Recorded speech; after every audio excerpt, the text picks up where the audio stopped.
On va parler de l'espagnol d'échange. Donc l'espagnol d'échange, c'est après ici A6 de prendre le cavalier en C6. Donc après du coup il y a la prise. Et si jamais les noirs prennent avec le pion B et pas avec le pion D, et ben c'est une erreur parce que ici on va faire D4 avec les blancs. Et par exemple après prise dame prend, pas juste qu'on a la dame au centre, qu'on a le cavalier qui est développé, qu'on va roquer par exemple au prochain coup. Les noirs ils ont 3 îlots ici, donc, et les blancs ils ont 2 îlots. Les noirs n'ont pas vraiment beaucoup développé leurs pièces, et c'est pas terrible pour eux de jouer ça. Par contre avec les blancs faut faire attention, évidemment on prend pas le pion en E5 parce que sinon il y a dame E7 et ici après cavalier F3, et ben les noirs récupèrent nos pions.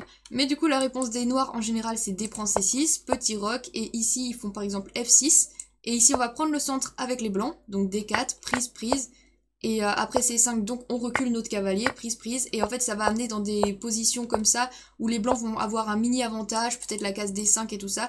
Et ici, pour vous donner une idée, il y a 35% de victoire avec les blancs dans la base et 56% de nuls.